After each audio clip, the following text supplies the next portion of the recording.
सोचो जरा, अगर कोई शख्स $1 बिलियन चुरा ले, बिना किसी बैंक में घुसे, बिना बंदूक के, बिना नकाब के, सिर्फ कुछ लाइनों का कोड लिखकर। 2016 में ऐसा ही कुछ हुआ जब हैकर्स ने बांग्लादेश बैंक से करीब $1 अरब चुराने की कोशिश की, वो भी रिमोट तरीके से। उन्होंने $81 मिलियन चुरा भी लिए और किसी को पता भी नहीं चला। ये कोई आम चोरी नहीं थी, ये डिजिटल दुनिया के लिए एक बड़ी वार्निंग थी। लेकिन ये सब कैसे हुआ? कौन थे ये लोग? और दुनिया का बैंकिंग सिस्टम इतना कमजोर क्यों निकला? अगर आपको ऐसी कहानियां पसंद हैं जो साइबर क्राइम, फाइनेंस और हैकिंग की दुनिया को एक्सप्लेन करती हैं, तो चैनल को सब्सक्राइब करें, वीडियो को लाइक करें और शेयर जरूर करें।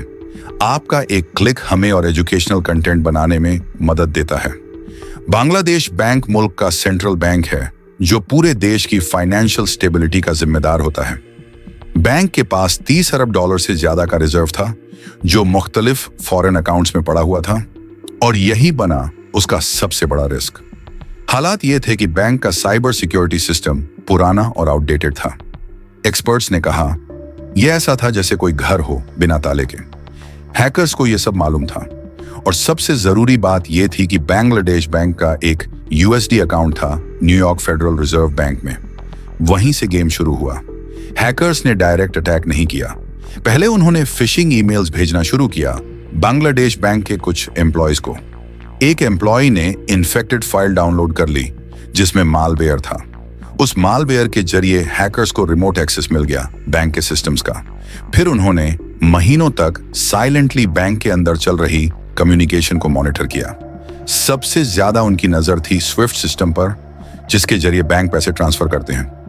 ये हैकर्स कोई जल्दी में नहीं थे, सब कुछ प्लान के मुताबिक चल रहा था।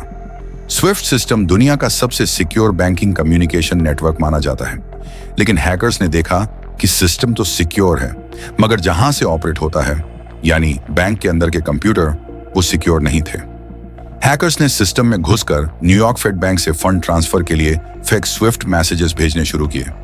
35 मैसेजेस भेजे गए। टोटल अमाउंट था $1 अरब के करीब।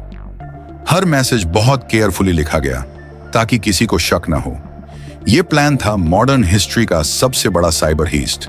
35 SWIFT ट्रांसफर रिक्वेस्ट्स में से 30 रिजेक्ट हो गईं, सिर्फ एक स्पेलिंग मिस्टेक की वजह से।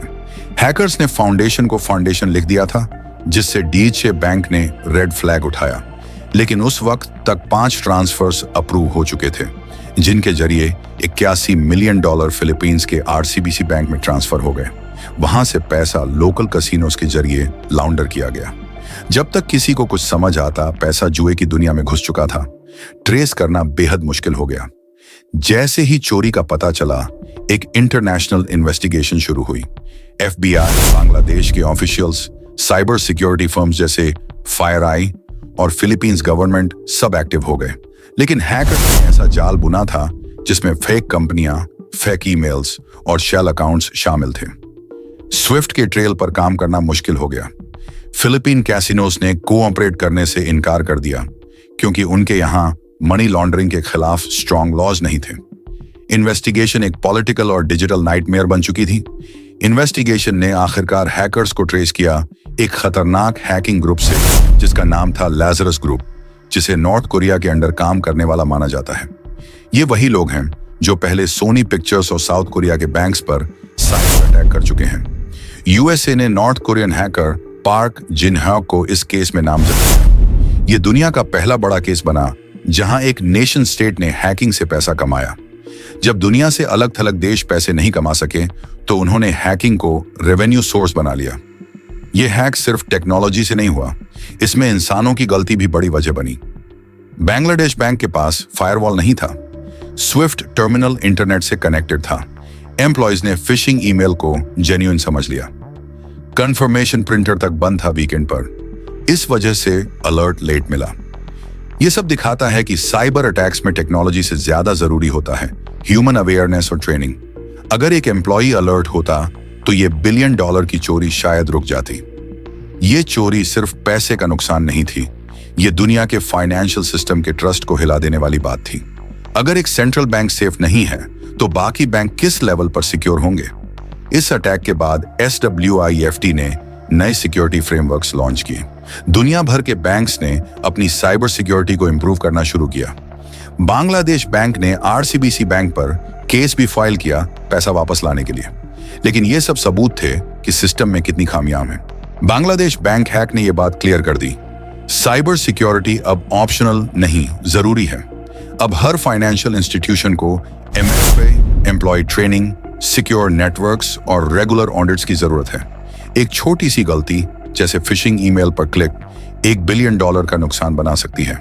अटैकर्स को सिर्फ एक बार सही होना पड़ता है, डिफेंडर्स को हर बार। इन्वेस्टिगेशन के बावजूद कई सवाल आज भी अनसुलझे हैं। न्यूयॉर्क फेड बैंक ने अनयूजुअल ट्रांसफर्स को रोकने में देर क्यों की?